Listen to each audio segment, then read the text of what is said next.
بص يا صاحبي، وانا قاعد مع نفسي شويه دلوقتي وفكرت في ماتش الزمالك وبيراميدز الجاي. ساك هكلمك دلوقتي مع المدرب والكلام الكبير اللي جاي. فكرت وقلت انت عندك ماتش بيراميدز الجاي، تعمل حركه صايعه قوي، بسبب ان الناس كلها دلوقتي عماله تتكلم في خصم الثلاث نقاط او مش خصم الثلاث نقاط بتوع انسحاب الاهلي اللي بالعقل. يعني لو انت عندك 3 جنيه فهم كوره هتفهم الاهلي انسحب وانخصم 3 نقاط في الموسم، لكن ده كله ما بيحصلش. فتعمل ايه؟ عندك فكره ما تجيش على دماغ ابليس، والله جت على دماغي، او بصراحه خدتها من واحد كلمه على الفيسبوك عشان ما اكونش كداب يعني. ان انت دلوقتي عندك الماتش الجاي مع بيراميدز، تعمل ايه؟ تطالب بحكام اجانب. هو ما قالش كده في البوست، بس انا بقول لك تطالب بحكام اجانب. حلو. وطبعا بيراميدز مش هيتكلم، لا هيقول لك لا ولا لا، زي ما حصل بالظبط في ماتش الزمالك والاهلي. فطبعا ما حدش هيسمع كلامك وهيكملوا حكام مصريين. تعمل انت ايه زي الاهلي ما راحش؟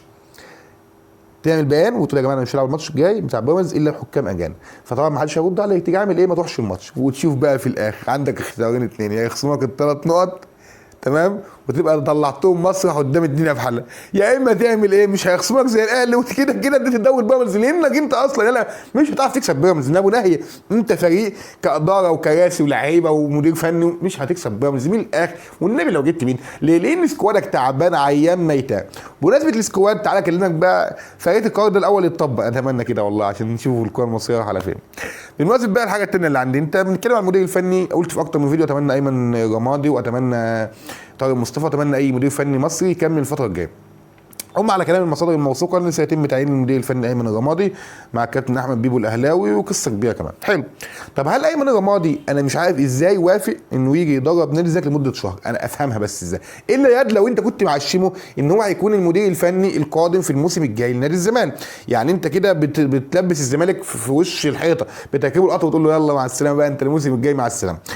فرساله لكراسي مجلس اداره نادي الزمالك: استقيموا. ولو انت عايز تشوف كلامي بص على الفيديو اللي فات وتعرف الناس هيختاروا ازاي. انا بتكلم على الكراسي مع احترامي مجلس الاداره طبعا، لهم كل الاحترام والتقدير. انا الكراسي بتاعت مجلس الاداره دي مجنناني، مخليني عندي لوسه. فدلوقتي ايه يعني انت حطيت اساس على ايه انك تجيب المدير الفني ايمن الرمادي؟ راجل محترم طبعا ومدير فني كبير، لكن الا لو انت عشمت زي ما قلت لك ان يكون هو المدير الفني القادم، وكده انت لبست نادي الزمالك في حته زي ما قلت لك. طب الصفقات الجديده، هل مع احترامي ليك كابتن ايمن الرمادي هيقدر يمشي الصفقات اللي انت المفروض جايب كريم بركاوي وطارق حامد ومش عارف مين؟ طب انت بتجازف ليه وبتجيب مدير فني مش هيقبل اصلا ان هو يكون مدير فني مساعد؟ ففي الطبيعي لو انت بتفهم ب 3 جنيه اداره تعمل ايه؟ كنت خلي بتاع امير عبد العزيز هو اللي كان، ايمن عبد العزيز اسف مش امير، ايمن عبد العزيز هو يكون هو المدير الفني لنادي الزمالك. تجيب كابتن طارق مصطفى رفضوا البنك مش مشكله، عندك اكتر من حد زملكاوي تقدر تمشيه. انت كده كده اصلا ما انتش، والله قلتها لك يا من زمان بس محدش بيصدق. انت ما تعشمش في نادي الزمالك في الموسم ده، اوعى تعشم فيه في حاجه، لان نادي الزمالك باين عليه ان السكواد لو انت جيت تزيد دي زي ما قلت لك مش هيفيد نادي الزمالك باي حاجه. لكن اللي انا عاوز اعرفه ايه الاختيارات اللي حطها مجلس الاداره. وبالمناسبه اللي يزعلك في حاجه بقى، انك تشوف مصادر الموثوقه في نادي الزمالك ويقول لك ان كابتن احمد سليمان ما جاش الاجتماع وطلع مع ابراهيم فايق. هكذا يدار نادي الزمالك. ميدو على كلام برضه بعد المصادر الموثوقه انه اعترض على وجود الكابتن ايمن الرمادي. طب انت جاي تعمل ايه؟ اطلع يا باشا، سيب الناس دي وامشي. لو انت راجل وعاوز نادي الزمالك في التدنيه اطلع يا باشا. انا اعلن عدم تكملتي في نادي الزمالك. ليه؟ عشان خاطر تقول للناس ان انا راجل مش على مصلحتي، النهارده مش مستفيد حاجه، انا بمشيهم على الطريق الصحيح اهوت يا جماعه جمهور الزمالك. انا رفضت الكابتن ايمن الرمادي بسبب احنا عندنا مثلا مشروع وبنقول هنجيبه مدير فني اجنبي بس.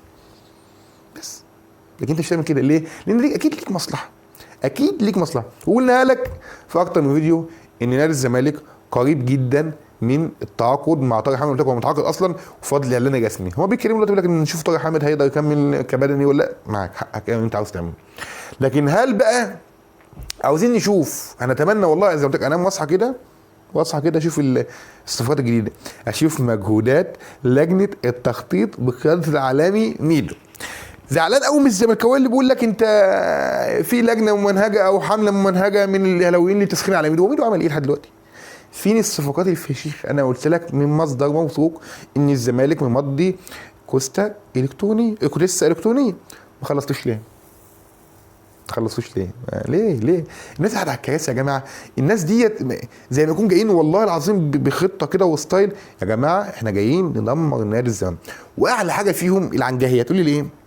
تشوف قراراتهم وتشوف افعالهم، يعني تشوف افعالهم وتقول كلامهم. يعني الكلام حاجه والافعال حاجه ثانيه.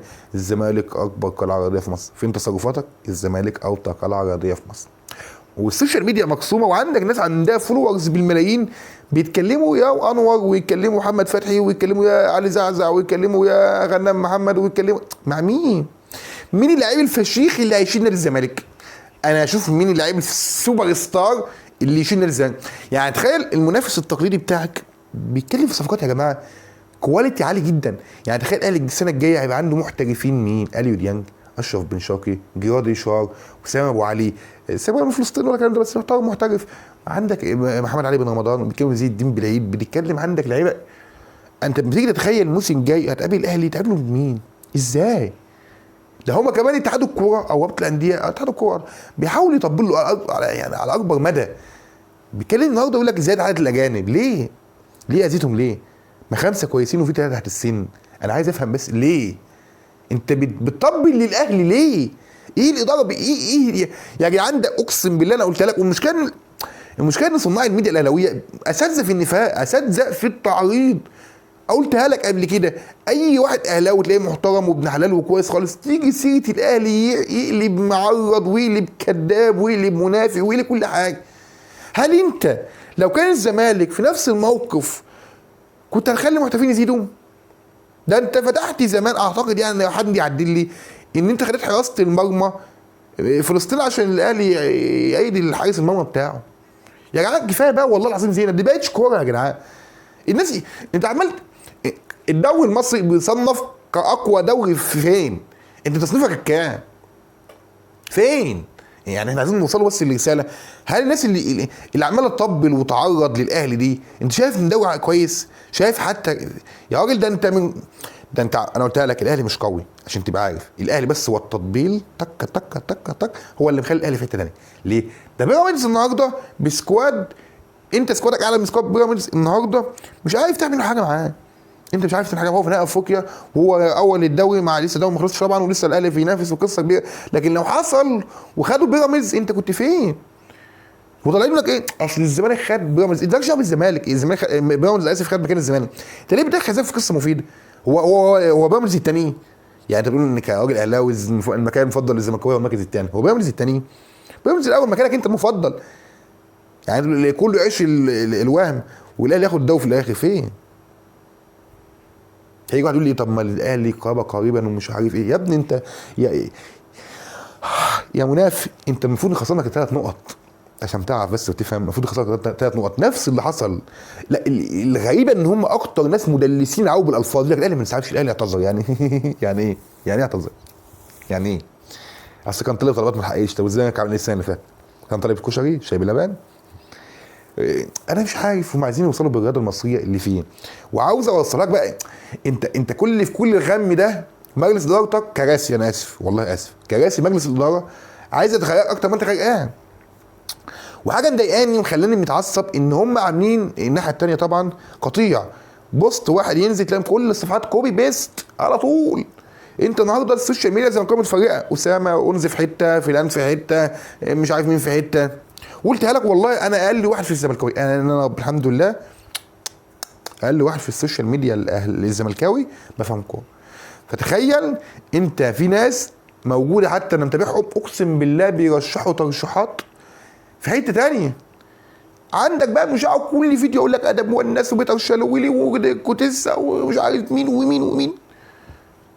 لا يموت تقدر تتفرج عليهم. لكن احنا اي لاعب عمل له بسطين في الدوري المصري تلاقي الناس يقول لك الله نجيبه ده بيعرف يلعب الله نجيبه مش عارف مين ده عمل باك وورد علامي نجيبه ده الله ده. لكن انت تقول له انا عايز اجيب لاعبين 3 4 سوبر يشيلوا الزمالك يقول لك احنا لاقيين ناكلهم. طب انت طب احنا مش لاقيين ناكله بتنتقد مجلس الاداره ليه؟ ومجلس الاداره ده لما جه وهو عارف ان في مشاكل، طب انت وافقت ليه انك تكون موجود في المجلس؟ يعني انت وانت بتفكر بدماغك كده قلت يا جماعه انا هترشح في رئاسه نادي الزمالك، ما كنتش عارف ان الزمالك مليان مشاكل؟ ما كنتش عارف ان الزمالك مليان مشاكل؟ انا عايز السؤال. فاتمنى يعني والله العظيم انا لو تقول لي اقفل القناه بتاعتك ونمشي وراجل بيفهم كزملكاوي وندعموه عشان خاطر صوتنا يوصل للناس والجمهور يشد حيله ويعمل هاشتاج ويضغط على الاداره ونجيبوا لعيبه وي اقول لك انا موافق والله موافق، بس هات لي واحد بيفهم ويخليه نقف كلنا وراه ونشجعه. لكن كل صناع الميديا اللي عندهم فولورز كتير على السوشيال ميديا اكتر على اليوتيوب فيهم واحد اقرع مع احترامي ليك والله مش عايز اقول اسمك كمان في الفيديو، اقرع عنده ناس فيديوهاته بتعدي اسمه ما شاء الله يعني 200 و 300 الف، عمال بيتخطى الاهلي بس شغلهم تات تات تات تات تات تات تات تات، اعزائي الهس في كل مكان الاهلي بس كل اللي بيعمل. وقلت له والله كابتن سيف انا زملكاوي. فمش عارف والله الواحد بقى مخنوق ومتضايق واتمنى والله العظيم يعني في ناس على السوشيال ميديا والله احسن مني كتير تندعم، لكن احنا برضه بنضحكوا على ليه الحق الزمالك بيجيب مش عارف ايه الحق الزمالك راح يخلص في كريستيانو رونالدو، الناس يقول الله وشو لك لا انا ناكل وابنيه وهكذا. فنادي الزمالك معرض للهاويه اكتر ما هو معرض كل سنه بينزل تحت، لان انا قلتها لك قبل كده ان الاهلي كل سنه بيتوحش، الاهلي كل سنه عمال يعلي في الريتم بتاع الصفارات ويعلي في كواليتي الصفارات. دلوقتي لعيبه الاهلي كلها بقت كلاس ايه كلاس ايه كلاس ايه كلاس ايه، انت عندك كلاس سي سي سي سي سي سي سي سي سي بس. في النهايه والله انا نفسي يعني والله ورجاء من ربنا ان انا اصحى الفيديو ده يضرب. فلو كان عجبك ما تبخلش عليا باللايك والاشتراك وتفعل زر الجرس عشان يوصلك الفيديو. ما عجبكش والله رايك يحترم وعلى دماغي من فوق وبس، رد عليا في الكومنتات والسلام.